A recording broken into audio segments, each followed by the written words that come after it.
Hey everyone, welcome back to the channel. Here we are in the Jeep, about to go for a drive. Needs gas. I also got to see, there's one final thing to look into, which is a driveline vibration. In this video, we're going to be looking at what I did with the rear diff. Then also discovering that there's a driveline vibration, which is causing a majority of the shaking in this truck. So part of this video will have some cut scenes to me pulling apart the old diff and seeing the damage that was done to it. If you look back in some of my earlier videos, you'll see that when I did the transfer case and rear diff flush is when I noticed all the metal filings in the oil, as well as the bearings destroyed, chunks of metal everywhere. So something definitely happened with the previous owner. And based on some damage I found on the rear muffler, it looks like the U-joint that blew out and caused some major damage to the rear differential. So that's all been repaired now. That's something I had actually brought to a shop so it can be installed properly, get all the metal filings out and flushed. That's not something me equipped at my house can do. Now I've done full swaps with a used differential. I never had pulled shims, bearings. I don't have a press. All that had to been done in the shop environment. Let's see how this thing drives with the freshly rebuilt rear diff. Driving with 35-inch tires definitely is not good for fuel mileage. Definitely. And 4 liters don't make much power from factory. You add a big tire like that, you're not going to be going very far, and you're definitely not going to be getting good mileage.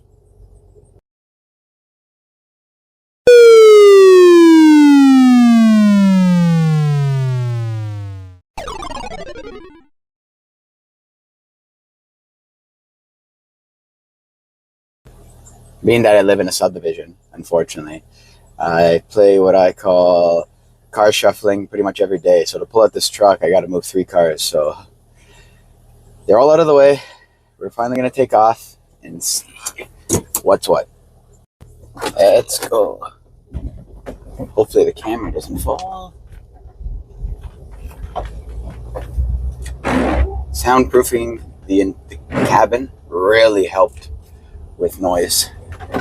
It's definitely a lot quieter in here. There's still a little bit of interior rattling and stuff I'm going to probably look into as well. I see the camera shaking like crazy a bit here. Try to get this on the right angle. That's better. Yeah. 15 miles per hour. Everything's good so far.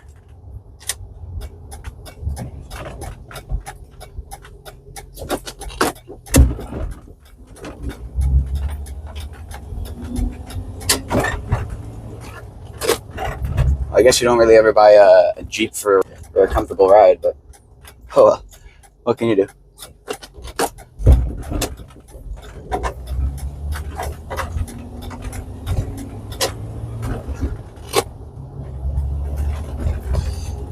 Oh, I'm trying to hard to get this on the angle I wanted. There you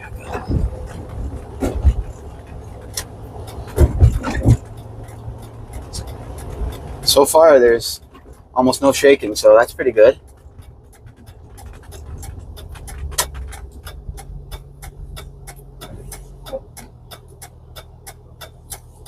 It's pouring like crazy today.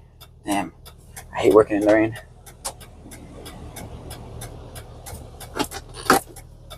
I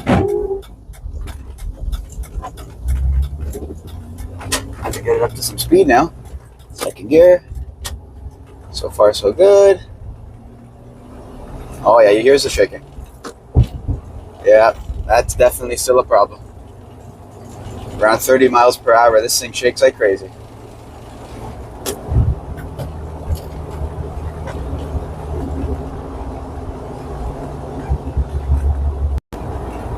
It's funny that at higher speeds, there's little to no shaking. It's only around like the 40 mile per hour mark.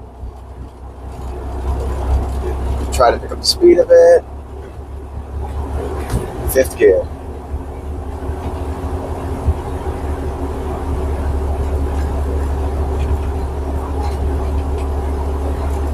You definitely can make sharp maneuvers at high speed in this thing. You're gonna tip right over.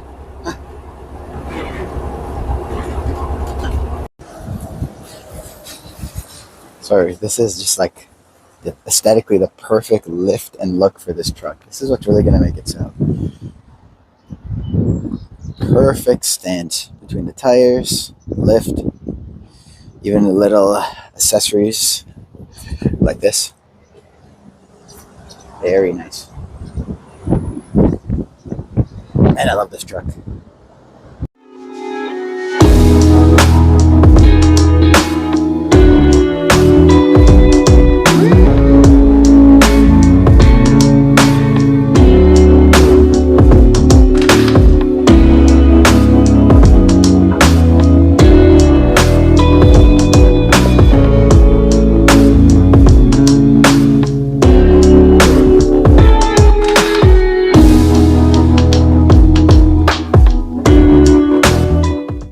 My plan is to remove the drive shaft and have my brother operate the vehicle while I'm underneath it.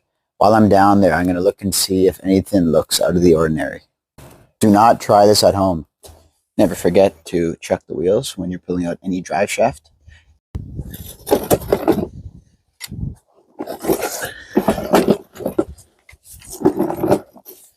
This is an 8mm for the hold down bolts.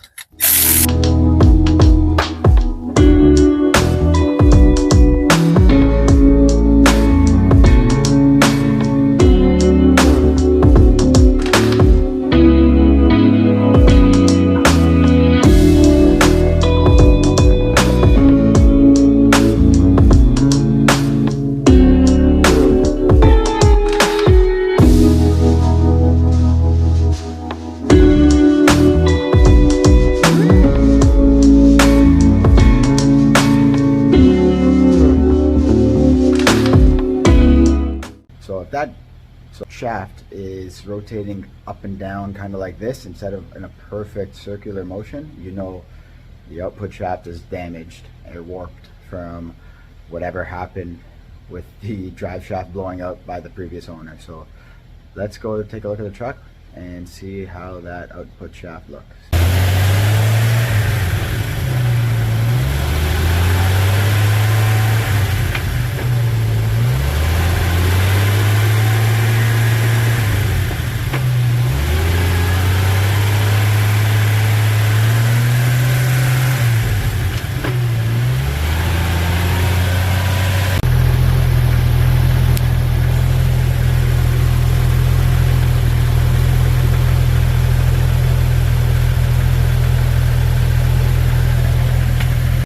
Rebuild rear diff, drive shaft fine. The last thing is the shaft of the transfer case. Now, as video just shown earlier, there's definitely some wobble up and down of that main shaft. So looks like we're going to be opening up the transfer case.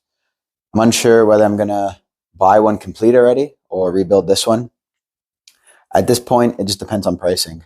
This build's getting to be a lot more expensive and time consuming than I was hoping for, but this is definitely the last thing to be done. I hope so. Fingers crossed. So thanks for watching, guys. Stick back. Come back again soon. We're going to figure out this whole transfer case thing and hopefully get this to its new owner. Thanks for watching. Here are the two transfer cases side by side. Here's the original one. Here's a replacement. The replacement already came with the slip yoke eliminator kit installed. That was the reason why I bought it whole instead of rebuilding the old one.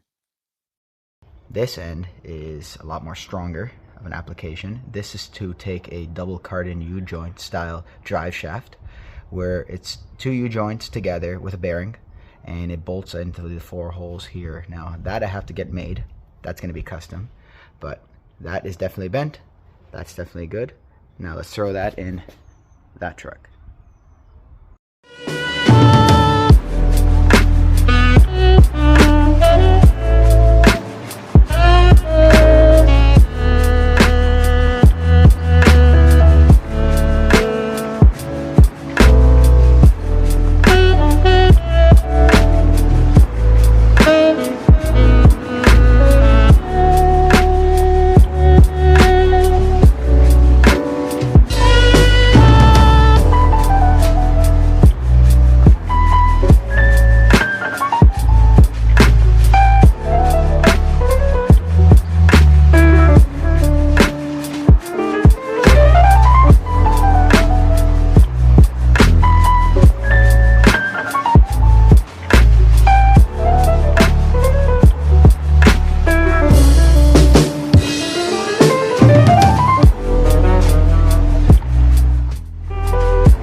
With the skid plate out of the way, it was a good time to undercoat all those hard to reach areas.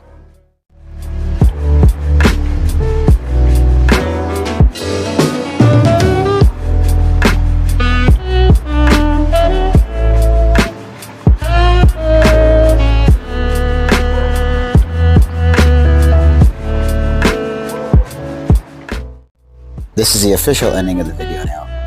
The transfer case is in, the job went well, I put the order in for the drive shaft, I'm just waiting for it to be made.